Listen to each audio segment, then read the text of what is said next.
Hello दोस्तों। स्वागत है आपका हमारे यूट्यूब चैनल कॉमिक फैन पर। चलिए दोस्तों, शुरू करते हैं नरक नाशक नागराज की कॉमिक्स नरक दंश का चौथा भाग। मेरे पास और भी तरीके हैं इस नागरतन तक पहुंचने के। रेंग कर नागरतन तक पहुंचने में चंद पल लगेंगे मुझे। आजमा लो। पर यह पल सबक था मेरे बेटे के लिए, यह जानने का कि कुछ शक्तियां ऐसी भी हैं जिन्हें वह कभी परास्त नहीं कर सकता। जिस फासले को वह चंद पलों का समझ रहा था, उसे कई घंटों में भी तय नहीं कर पाया। हुम्फ, हुम्फ, यह तो खत्म ही नहीं हो रही। व्यर्थ चेष्टा मत करो। जब तक देव कालजाई प्रसन्न नहीं होंगे, तुम नागरतन तक नहीं पहुंच सकते। कैसे प्रसन्न होंगे तुम्हारे देव कालजाई? भेंट से? तो अब क्या फल फूल और मिठाइयाँ ढूंढ कर लाने पड़ेंगे? देव कालजाई को केवल विष से प्रसन्न किया जा सकता है, संसार के सबसे तीक्ष्ण विष से। सबसे तीक्ष्ण विष? ओहो, समझ गया। खच। अगर देव कालजयी संसार के सबसे तीक्ष्ण विष की भेंट से ही प्रसन्न होंगे, तो राज उन्हें यह भेंट अवश्य देगा। तुम सब स्वतंत्र हो मेरे साथियों। मेरा आदेश है तुम्हें मेरे जख्म को भरने की कोशिश न करना। जब यह लहू ही इन रगों में नहीं रहेगा, तो तुम सब भी कैसे वास करोगे इस शरीर में? हट और जिद कूट कूट कर भरी थी उस लड़के में। और हो भी क्यों ना, मेरा बेटा जो था, मेरा कहा पत्थर की लकीर था उसके लिए। अपने बाप का आदेश पूरा करने के लिए देवताओं को भी चुनौती दे सकता था वह। हट छोड़ दो राज, तुम्हारी जान भी जा सकती है। तुम्हारे शरीर में रक्त का स्तर बहुत कम हो गया है। अगर पापा का आदेश पूरा नहीं कर पाया, तो किस मुंह से जाऊंगा उनके सामने? नहीं, या तो नागरतन हासिल करूंगा या फिर यहीं जान दे दूंगा।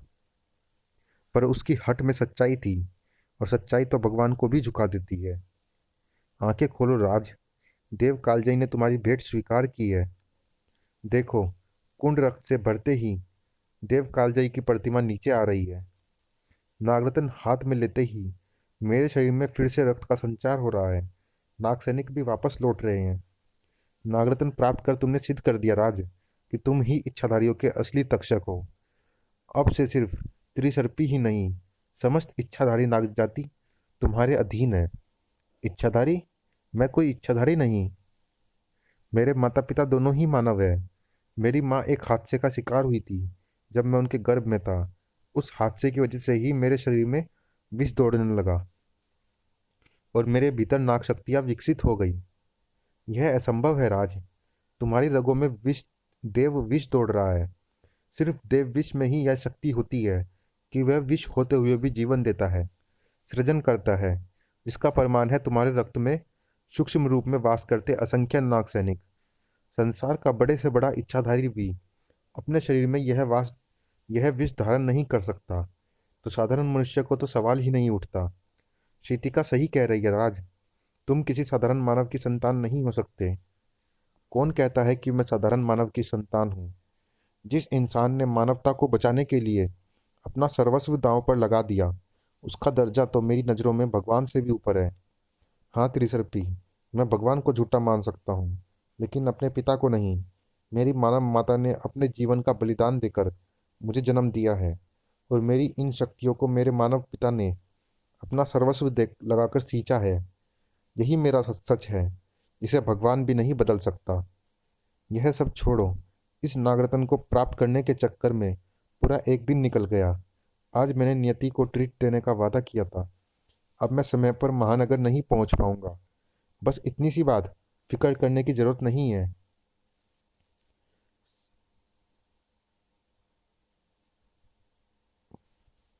सरपट चंद पलों में ही तुम्हें दुनिया के दूसरे कोने में पहुंचा सकता है। सरपट इस संसार का सर्वश्रेष्ठ उड़न सर्प है, और चूंकि दुनिया में इसे परास्त करने वाले तुम पहले हो, इसलिए आज से सर्पी के साथ साथ सरपट भी तुम्हारा सदैव के लिए गुलाम हो गया है। तुम्हारी अपनी सवारी। वाओ, ये तो गजब का उड़ता है। और यह गुलाम गुलाम क्या लगा रखा है? तुम सब मेरे दोस्त हो, और हमेशा मेरे दोस्त रहोगे। तो अब कहाँ चलने का इरादा है? अपनी मित्र नियति के पास। नियति के पास तो जाना है, पर उससे पहले मुझे पापा के पास जाना होगा। उसे अपने सामने देखकर और उसके हाथों में जगमगाते सूर्य से चमकता नागरत्न देखकर मैं कुछ पलों के लिए अपनी सारी दुश्वारियां भूल गया। I am proud of you my son. अब तक मेरा वर्षों का सपना साकार करने वाले हो। वाकई मेरा बरसों का सपना साकार होने वाला था, और उसे साकार बनाने वाला था मेरा वह कदम। अब इस संसार से, नरक का नाश करने से हमें कोई नहीं रोक सकता। वो पापा, क्या आज की रात मुझे छुट्टी मिल सकती है? मैंने आज रात नियति को ट्रीट देने का वादा किया था। ओह, मैं तो भूल ही गया था। मैंने तो खुद नियति के बर्थडे के लिए एक सरप्राइज गिफ्ट तैयार किया है। तुम अपने पापा का यह गिफ्ट अपनी सबसे अच्छी दोस्त को दोगे ना बेटा? ऑफ कोर्स पापा, you are really the best father in the world. Kautilya Nagmani, यानी मैंने नरक नाशक की नियति बदलने का फैसला कर लिया था, और ऐसा मैं खुद नरक नाशक के हाथों ही करवाने वाला था। खट खट खट। मुझे पता था तुम आओगे। सुपर हीरो कभी अपना वादा नहीं तोड़ते। पापा गलत थे। तुम मेरे सुपर हीरो हो। तुम्हें मेरे साथ चलना होगा, अभी, इसी वक्त। तो क्या हुआ तुम्हें? यह कहीं नहीं जाएगी। जाओगे तुम मेरे हाथों नरक की सैर पर। अपनी बेटी की सुरक्षा के लिए शंकर शहंशाह ने अपना पालतू इच्छाधारी छोड़ रखा था, पर भला वह मेरे सिपलसार के सामने कहाँ टिकने वाला था। तुझ जैसों के लिए नरक अपने साथ लिए चलता है, नरक नाशक। मैं तुझे साधारण मनुष्य समझ रहा था, पर तू तो नागशक्ति धारक है। नागशक्ति धारक नहीं, नागों का सम्राट हूं मैं। सारे नाग मेरे अधीन है, और क्योंकि तू भी एक इच्छाधारी नाग है, इसलिए तू भी मेरा आदेश मानने को बाध्य है। ठाक, तड़ाक।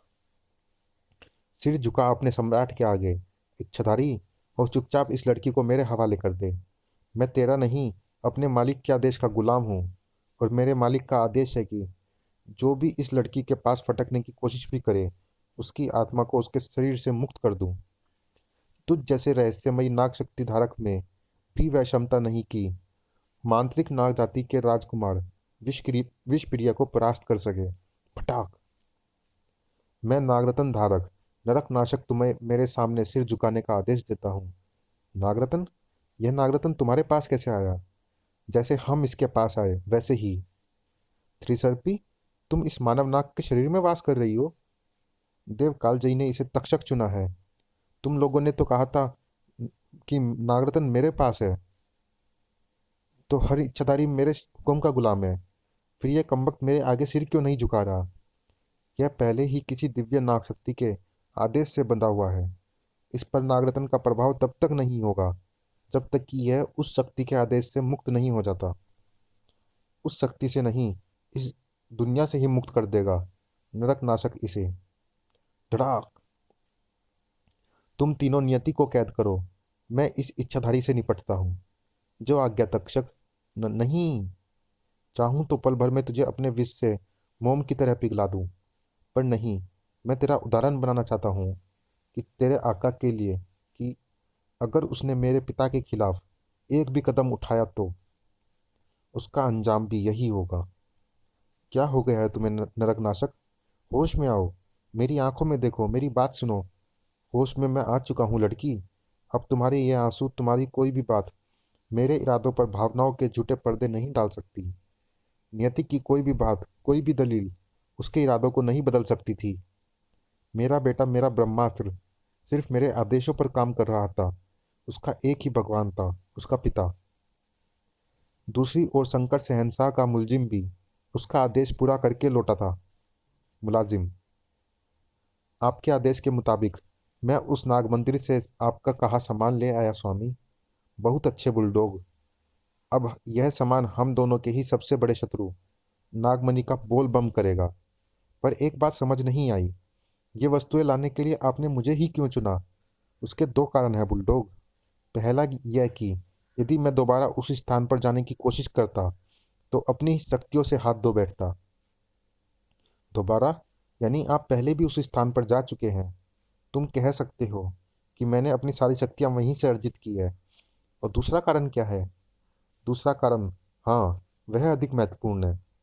मुझे अपने पालतू कुत्ते के रूप में ऐसा गुलाम चाहिए था जो कि तक्षक का सामना करके भी जीवित बच सके। जीवित बच गया हो। तेरी वाहियात जिंदगी हमने यूं ही नहीं बचाई थी।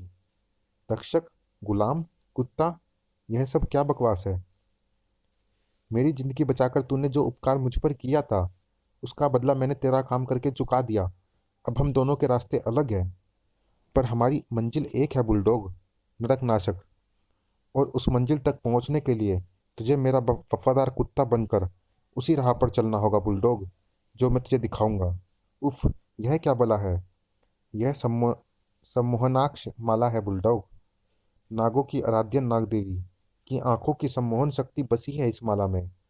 इसे धारण करने वाला संसार में इच्छाधारियों को छोड़कर जिसे भी चाहे अपने सम्मोहन में बांध सकता है, जैसे मैंने तुझे बांधा है। तो क्या हुक्म है गुलाम के लिए स्वामी? यह रहा तुम्हारा आदेश। नागमणि ने नरक नाशक की नीलामी के लिए यह इनविटेशन कार्ड पूरे अपराध जगत में हर छोटे बड़े अपराधी को भेजे हैं, तुझे और मुझे छोड़कर। नागमणि नरक नाशक की नीलामी कर रहा है। उसका दिमाग खराब हो गया है क्या? दिमाग खराब नहीं हुआ, जरूरत से ज्यादा चल रहा है। यह नीलामी नरक नाशक को खरीदने की नहीं, बल्कि उसे एक हफ्ते के लिए किराए पर लेने की है। यानी नरक नाशक को किराए पर लेने वाला उससे काम चाहे कुछ भी करा ले, लेकिन उसका असल मालिक नागमणि ही रहेगा। यानी नरक नाशक को किराए पर लेने वाला इस खुशफहमी में रहेगा कि वह एक अभेद ब्रह्मास्त्र का मालिक बन गया है एक हफ्ते के लिए। और दूसरी तरफ नागमणि नरक नाशक के जरिए उसके सारे भेद जानकर उसे भीतर से खोखला कर देगा। जरा सोच, एक एक हफ्ता करके अगर पूरे अपराध जगत ने नरक नाशक को किराए पर ले लिया, तो कुछ ही महीनों में अपराध जगत के सारे भेद नागमणि के पास होंगे। और फिर वह उन सभी किराएदारों पर अपने ब्रह्मास्त्र का वार करके खुद विश्व अपराध जगत का बेताज बादशाह बन जाएगा। यह तो मैंने सोचा ही नहीं था। वाकई क्या कुटिल योजना बनाई है कौटिल्य नागमणि ने। अब हम क्या करेंगे? हम उसके ब्रह्मास्त्र को किराए पर लेंगे। जा, जाकर नीलामी के लिए पैसों की व्यवस्था कर। जो आज्ञा स्वामी। तुझे अंदेशा नहीं है नागमणि कि जिसे तू अपना हथियार बनाए बैठा है, उसके उस सच से मैं वाकिफ हूँ जो तुझे भी नहीं पता। नागदेवी के मस्तक से उठाई गई मणि ने मेरा जीवन बदल दिया है।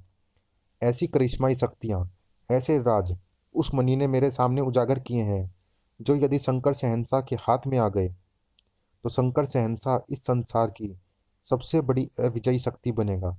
लेकिन मणि ने मुझे इच्छाधारियों के सारे भेद नहीं बताए हैं। बहुत सवाल बाकी हैं अभी, इच्छाधारियों से जुड़े हुए भी और नरक नाशक से जुड़े हुए भी। अब समय आ रहा है जब इन सवालों से सभी रहस्यों पर से पर्दा उठेगा। सब कुछ ठीक से समझ गया ना मेरे बच्चे? निश्चिंत रहे पापा, जैसे आपने आदेश दिया है वैसा ही होगा। शंकर शहंशाह अपनी बिसात बिछा रहा था और मैं अपनी। अब यह तो आने वाला समय ही बताने वाला था कि जिस ब्रह्मास्त्र को मैं मोहरा बनाकर चाल चलने वाला था, वह किसे छह और मात देगा।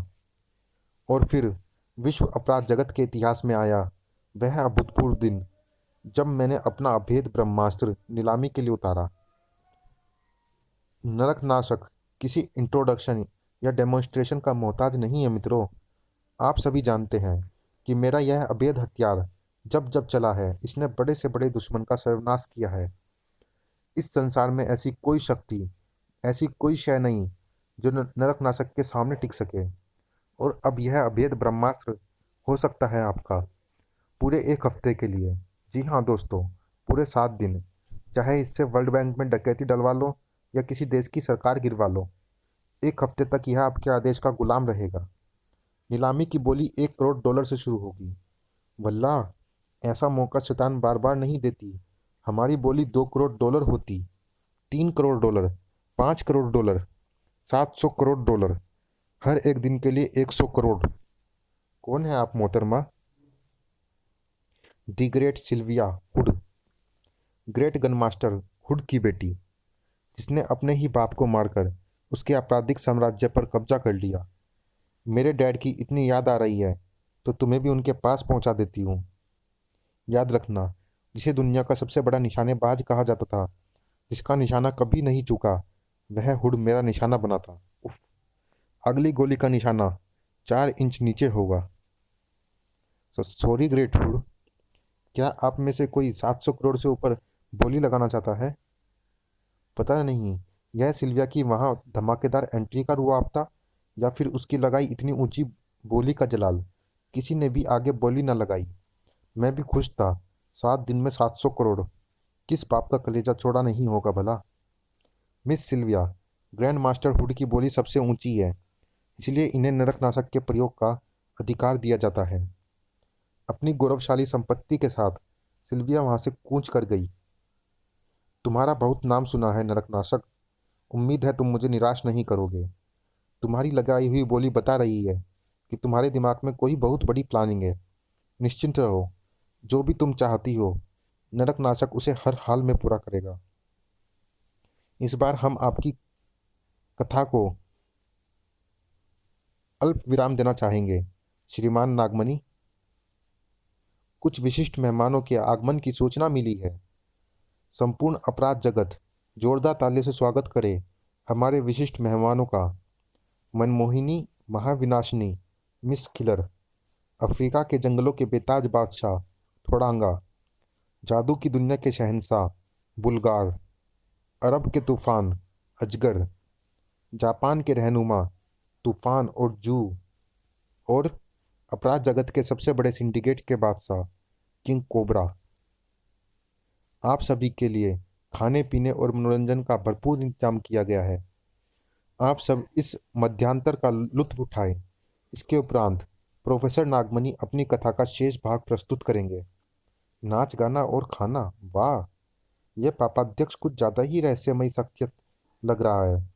आखिर यह है कौन और दुनिया भर के महादिग्गजों को इकट्ठा क्यों कर रहा है, यह तो समय ही बताएगा। पर यहाँ मेहमान के तौर पर पेश होने के लिए भी जो अरबों डॉलर्स प्रतिदिन के मिल रहे हैं वह काबिले तारीफ है। इसके पास कोई खजाना है क्या? पापाध्यक्ष को लगता है कि मैं नागराज को मारने में कामयाब नहीं होऊंगा, वरना इन सबको यहाँ बुलाने का और क्या उद्देश्य हो सकता है। नागमणि व अन्य अपराधियों को लगता है कि मैंने उन्हें यहाँ सिर्फ नागराज की मौत का के खातिर बुलाया है। मूर्ख हैं सभी। अभी तो आधुनिक अभी तो आगंतुकों की फेहरिस्त लंबी होने वाली है। स्वागत है पिरामिडों की रानी आंखें सामन, पाप और अंधेरी दुनिया के खुदा अनुबिस को आंखें सामन का इस्तकबाल। हम तुम्हें अपनी अपराध परिषद में अवश्य आमंत्रित करते, परंतु तुम जानती हो हमने तुम्हें यहाँ किसी और वजह से बुलाया है। वजह जो कि मेरे जीवन का मकसद है, मेरे सरताज, जादू के शहंशाह, तंत्र तक्षक तूतन खामन का पुनर्जीवन। पर तूतन खामन तो सूर्य के देवता राग की बेटी बस्तेत को अपनी अर्धांगिनी बनाने का ख्वाहिशमंद था। फिर तुम उसकी अर्धांगिनी कैसे हुई? आपकी नज़रों से तो कुछ भी नहीं छिपता, मन के विचार भी नहीं, सिर्फ वही विचार जिनमें पाप हो। मैं अंधेरी दुनिया और पाप का खुदा हूँ। उन बातों पर मेरा कोई अख्तियार नहीं जो पाप की परिधि में नहीं आती, जैसे कि सद्भावनाएं और प्रेम। मेरा मेरी उद्देश्य पूर्ति तो सिर्फ इसी बात से होती है कि तुम नागराज के हाथों पुनः मृत्यु निद्रा में लीन हो चुके तुतन खामन को जगा सकती हो। परंतु संसार की सभी मृत आत्माएं तो आपके ही वश में है। फिर भला आपको तूतन को जगाने के लिए मेरी आवश्यकता क्यों है? क्योंकि पाप का देवता भी नियमों से बंधा हुआ है। मैं भी इन नियमों का उल्लंघन नहीं कर सकता। बातें बहुत हो गई पिरामिडों की रानी। अब समय है कार्य को अंजाम देने का और हमारे पुनः अपराध परिषद में लौटने का। हुक्म की तामील होगी अंधेरी दुनिया के खुदा। मैं आपका तात्पर्य नहीं समझा मातमन। रा, राग रामायण में जब श्री वीर हनुमान अपनी शक्तियों को भूल बैठे, तब जामवंत ने उनके असल अस्तित्व का स्मरण कराया। ठीक इसी प्रकार तुम भी अपने अस्तित्व को भूल बैठे हो।